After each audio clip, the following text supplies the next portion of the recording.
नमस्कार, स्वागत है आप सभी का BIV स्टूडियो इंफोटेनमेंट कार्यक्रम में। मैं हूं आप सभी का दोस्त आनंद, जहां हर ध्वनि में छुपा है संस्कृति का स्वर और हर लफ्ज में बसी है भारत की चेतना। यहां हर प्रस्तुति यहां होती है कुछ नई, कुछ खास, एकदम दमदार। यहां कहानियां सिर्फ सुनाई नहीं जाती, महसूस की जाती है। यहां कविता सिर्फ कागज पर नहीं गूंजती, बल्कि दिलों में धड़कती है। यहां हर विचार, हर रचना, हर अभिव्यक्ति बनती है एक नया प्रकाश। बालमन की कल्पनाएं हो या जीवन की सच्चाइयां, प्रेम की कोमलता हो या सत्य की कठोरता, इतिहास से वर्तमान तक का पूरा सफर कलम के सौदागरों के साथ। और जानेंगे देश दुनिया के उन खास लेखकों की रचना को जिन्होंने बदल दी मनोरंजन की दुनिया की तस्वीर। तो चलिए खोलते हैं मनोरंजन का पिटारा और सुनते हैं कुछ खास। तो आइए साहित्य और मनोरंजन की इस अद्भुत यात्रा में हमारे साथ चलिए, सिर्फ और सिर्फ BIV studio infotainment YouTube channel पर। तो आज हम लाए हैं आपके लिए लेखक प्रेमचंद द्वारा लिखित कहानी नशा। तो सबसे पहले सुनेंगे कहानी का सारांश और फिर होगा कहानी का विस्तार। तो आइए सुनते हैं लेखक मुंशी प्रेमचंद द्वारा लिखित कहानी नशा का सारांश। कहानी नशा, लेखक मुंशी प्रेमचंद। प्रस्तुत है कहानी का सारांश। यह कहानी एक गरीब क्लर्क, लेखक और एक जमींदार के बेटे ईश्वरी की दोस्ती पर आधारित है। लेखक गरीब होते हुए भी समाज में समानता की बात करता है और जमींदारी प्रथा की आलोचना करता है, जबकि ईश्वरी जमींदार होते हुए भी सौम्य और नम्र स्वभाव का है। दशहरे की छुट्टियों में लेखक ईश्वरी के गांव जाता है और वहां झूठी शान में डूब जाता है। ईश्वरी गांव वालों के सामने लेखक को एक अमीर राजकुमार जैसा दिखाता है। लेखक भी इस नकली पहचान का आनंद लेने लगता है। नौकरों पर रौब जमाता है, दिखावे की जिंदगी जीता है और अपने सिद्धांतों को भूल जाता है। वापसी में जब वे तीसरे दर्जे में ट्रेन से सफर करते हैं तो एक गरीब ग्रामीण की गठरी से परेशान होकर लेखक उसे थप्पड़ मार देता है। इस पर गाड़ी में बैठे अन्य मुसाफिर उसका विरोध करते हैं और उसकी नकली शराफत की पोल खुल जाती है। अंत में ईश्वरी भी उसे अंग्रेजी में मूर्ख कहता है। What an idiot you are, bear। तो अभी आपने सुनी लेखक मुंशी प्रेमचंद द्वारा लिखित कहानी नशा का सारांश, और अब कहानी विस्तार से। तो आइए सुनते हैं कहानी नशा। ईश्वरी एक बड़े जमींदार का लड़का था और मैं एक गरीब क्लर्क का, जिसके पास मेहनत मजूरी के सिवा और कोई जायदाद न थी। हम दोनों में परस्पर बहसें होती रहती थीं। मैं जमींदारी की बुराई करता, उन्हें हिंसक पशु और खून चूसने वाली जोंक और वृक्षों की चोटी पर फूलने वाला बंझा कहता। वह जमींदारों का पक्ष लेता, पर स्वभावत उसका पहलू कुछ कमजोर होता था, क्योंकि उसके पास जमींदारों के अनुकूल कोई दलील न थी। वह कहता कि सभी मनुष्य बराबर नहीं होते, छोटे बड़े हमेशा होते रहते हैं और होते रहेंगे। लचर दलील थी। किसी मानुषीय या नैतिक नियम से इस व्यवस्था का औचित्य सिद्ध करना कठिन था। मैं इस वाद विवाद की गर्मी में अक्सर तेज हो जाता और लगने वाली बात कह जाता, लेकिन ईश्वरी हार कर भी मुस्कुराता रहता था। मैंने उसे कभी गर्म होते नहीं देखा। शायद इसका कारण यह था कि वह अपने पक्ष की कमजोरी समझता था। नौकरों से वह सीधे मुंह बात नहीं करता था। अमीरों में जो एक बेदर्दी और उद्दंडता होती है, इसमें उसे भी प्रचुर भाग मिला था। नौकर ने बिस्तर लगाने में जरा भी देर की, दूध जरूरत से ज्यादा गर्म या ठंडा हुआ, साइकिल अच्छी तरह साफ नहीं हुई तो वह आपे से बाहर हो जाता। सुस्ती या बदतमीजी उसे जरा भी बर्दाश्त न थी, पर दोस्तों से और विशेषकर मुझसे उसका व्यवहार सौहार्द और नम्रता से भरा हुआ होता था। शायद उसकी जगह मैं होता तो मुझमें भी वही कठोरताएं पैदा हो जाती जो उसमें थीं, क्योंकि मेरा लोक प्रेम सिद्धांतों पर नहीं, निजी दशाओं पर टिका हुआ था। लेकिन वह मेरी जगह होकर भी शायद अमीर ही रहता, क्योंकि वह प्रकृति से ही विलासी और ऐश्वर्य प्रिय था। अब की दशहरे की छुट्टियों में मैंने निश्चय किया कि घर न जाऊंगा। मेरे पास किराए के लिए रुपए न थे और न घर वालों को तकलीफ देना चाहता था। मैं जानता हूं वे मुझे जो कुछ देते हैं वह उनकी हैसियत से बहुत ज्यादा है। उसके साथ ही परीक्षा का ख्याल था। अभी बहुत कुछ पढ़ना है। बोर्डिंग हाउस में भूत की तरह अकेले पड़े रहने को भी जीना चाहता था।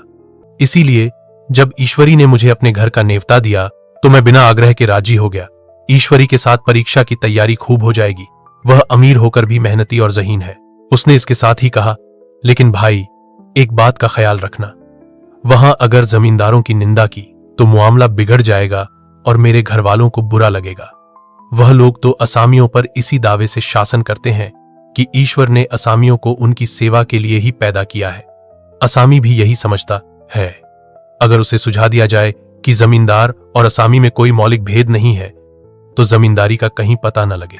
मैंने कहा, तो क्या तुम समझते हो कि मैं वहां जाकर कुछ और हो जाऊंगा? हां, मैं तो यही समझता हूं।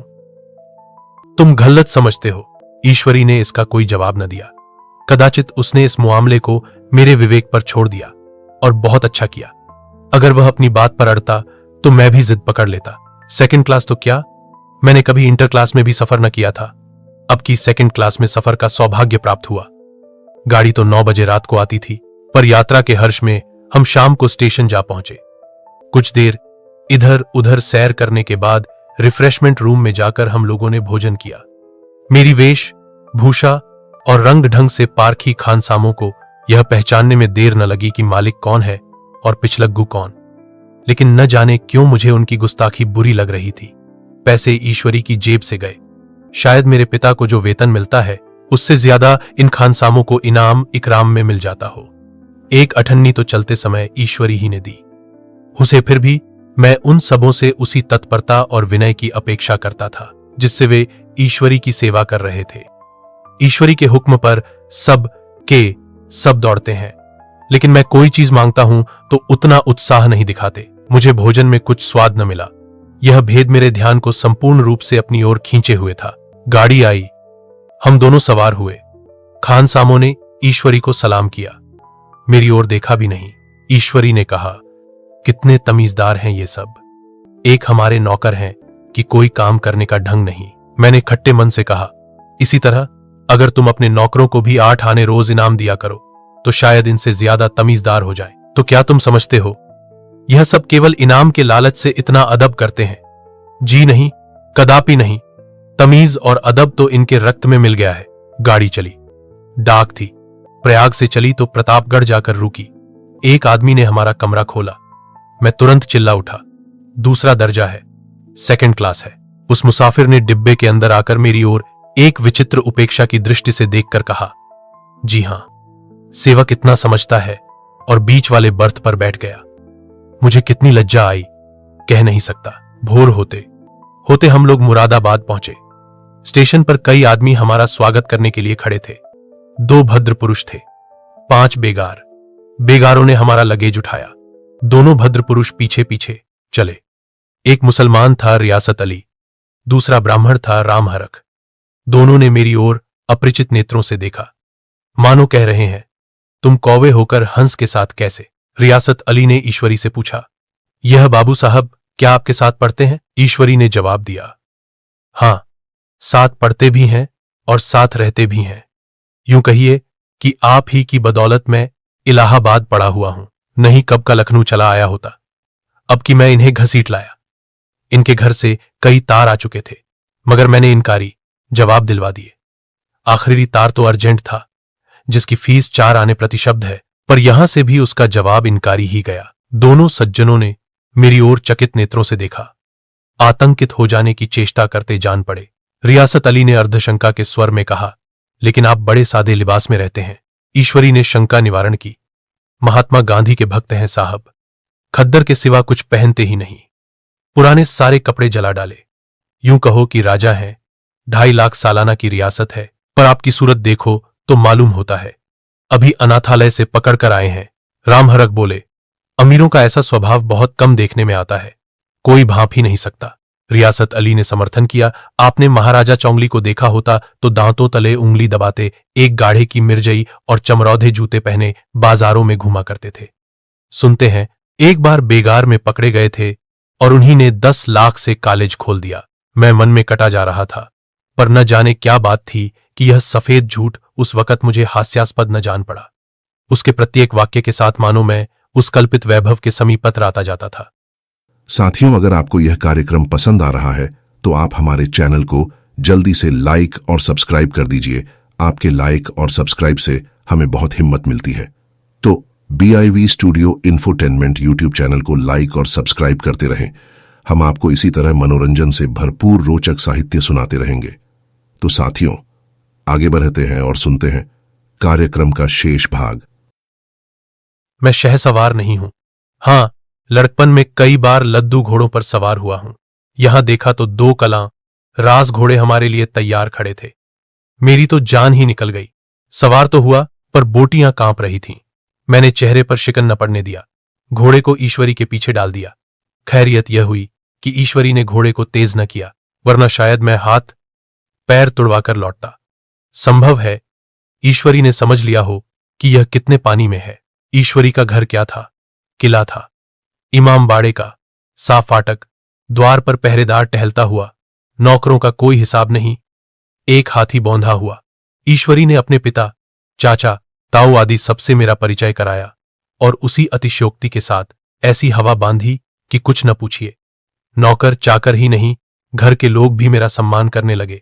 देहात के जमींदार, लाखों का मुनाफा, मगर पुलिस कांस्टेबल को अफसर समझने वाले कई महाशय तो मुझे हुजूर हुजूर कहने लगे। जब जरा एकांत हुआ तो मैंने ईश्वरी से कहा, तुम बड़े शैतान हो यार, मेरी मिट्टी क्यों पलीत कर रहे हो? ईश्वरी ने दृढ़ मुस्कान के साथ कहा, इन गधों के सामने यही चाल जरूरी थी, वरना सीधे मुंह बोलते भी नहीं। जरा देर के बाद नाई हमारे पांव दबाने आया। कुंवर लोग स्टेशन से आए हैं, थक गए होंगे। ईश्वरी ने मेरी ओर इशारा करके कहा, पहले कुंवर साहब के पांव दबा। मैं चारपाई पर लेटा हुआ था। मेरे जीवन में ऐसा शायद ही कभी हुआ हो कि किसी ने मेरे पांव दबाए हों। मैं इसे अमीरों के चोंचले, रईसों का गधापन और बड़े आदमियों की मुटमर्दी और जाने क्या क्या कहकर ईश्वरी का परिहास किया करता, और आज मैं पोतरों का रईस बनने का स्वांग भर रहा था। इतने में 10 बज गए। पुरानी सभ्यता के लोग थे। नई रोशनी अभी केवल पहाड़ की चोटी तक पहुंच पाई थी। अंदर से भोजन का बुलावा आया। हम स्नान करने चले। मैं हमेशा अपनी धोती खुद छांट लिया करता हूं, मगर यहां मैंने ईश्वरी की ही भांति अपनी धोती भी छोड़ दी। अपने हाथों अपनी धोती छांटते शर्म आ रही थी। अंदर भोजन करने चले। हॉस्टल में जूते पहले मेज पर जा डटते थे। यहां पांव धोना आवश्यक था। कहार पानी लिए खड़ा था। ईश्वरी ने पांव बढ़ा दिए। कहार ने उसके पांव धोए। मैंने भी पांव बढ़ा दिए। कहार ने मेरे पांव भी धोए। मेरा वह विचार न जाने कहां चला गया था। सोचा था वहां देहात में एकाग्र होकर खूब पढ़ेंगे, पर यहां सारा दिन सैर सपाटे में कट जाता था। कहीं नदी में बजरे पर सैर कर रहे हैं, कहीं मछलियों या चिड़ियों का शिकार खेल रहे हैं, कहीं पहलवानों की कुश्ती देख रहे हैं, कहीं शतरंज पर जमे हैं। ईश्वरी खूब अंडे मंगवाता और कमरे में स्टोव पर आमलेट बनते। नौकरों का एक जत्था हमेशा घेरे रहता। अपने हाथ पांव हिलाने की कोई जरूरत नहीं, केवल बान हिला देना काफी है। नहाने बैठो तो आदमी नहलाने को हाजिर, लेटो तो आदमी पंखा झलने को खड़े। मैं महात्मा गांधी का कुंवर चेला मशहूर था। भीतर से बाहर तक मेरी धाक थी। नाश्ते में जरा भी देर न होने पाए, कहीं कुंवर साहब नाराज न हो जाएं, बिछावन ठीक समय पर लग जाए। कुंवर साहब के सोने का समय आ गया। मैं ईश्वरी से भी ज्यादा नाजुक दिमाग बन गया था, या बनने पर मजबूर किया गया था।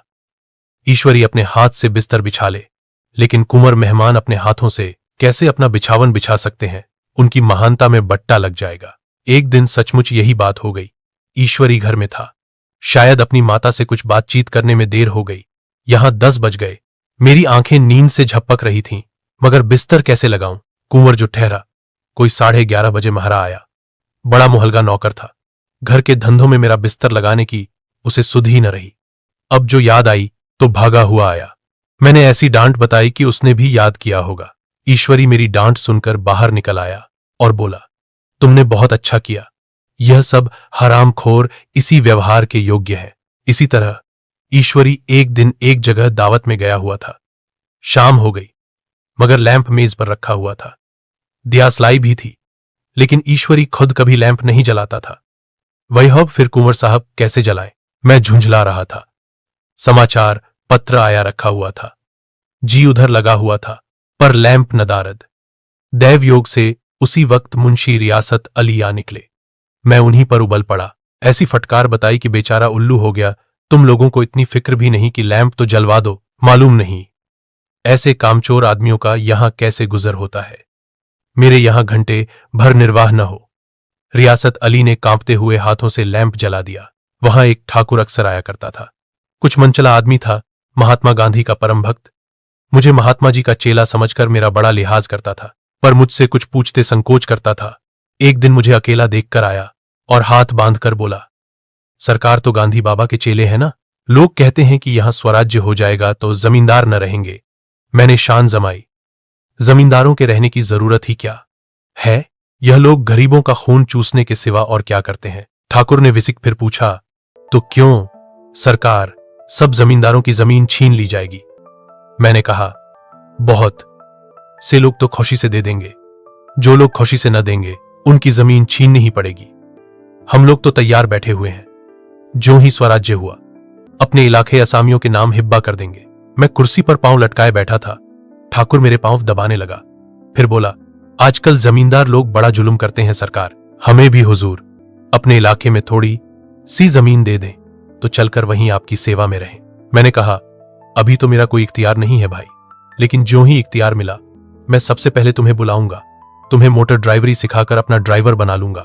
सुना, उस दिन ठाकुर ने खूब भंग पी और अपनी स्त्री को खूब पीटा और गांव के महाजन से लड़ने पर तैयार हो गया। छुट्टी इस तरह तमाम हुई और हम फिर प्रयाग चले। गांव के बहुत से लोग हम लोगों को पहुंचाने आए। ठाकुर तो हमारे साथ स्टेशन तक आया। मैंने भी अपना पार्ट खूब सफाई से खेला और अपनी कुबेरोचित विनय और देवत्व की मुहर हर एक हृदय पर लगा दी। जी तो चाहता था हर एक नौकर को अच्छा इनाम दूं, लेकिन वह सामर्थ्य कहां थी। वापसी टिकट था ही, केवल गाड़ी में बैठना था, पर गाड़ी आई तो ठसाठस भरी हुई। दुर्गा पूजा की छुट्टियां भोगकर सभी लोग लौट रहे थे। सेकंड क्लास में तिल रखने की जगह नहीं। इंटर क्लास की हालत उससे भी बदतर। यह आखिरी गाड़ी थी, किसी तरह रुक न सकते थे। बड़ी मुश्किल से तीसरे दर्जे में जगह मिली। हमारे ऐश्वर्य ने वहां अपना रंग जमा लिया, मगर मुझे उसमें बैठना बुरा लग रहा था। आए थे आराम से लेटे लेटे जा रहे थे सिकुड़े हुए। पहलू बदलने की भी जगह न थी। कई आदमी पढ़े लिखे भी थे। वे आपस में अंग्रेजी राज्य की तारीफ करते जा रहे थे। एक महाशय बोले, ऐसा न्याय तो किसी राज्य में नहीं देखा, छोटे बड़े सब बराबर।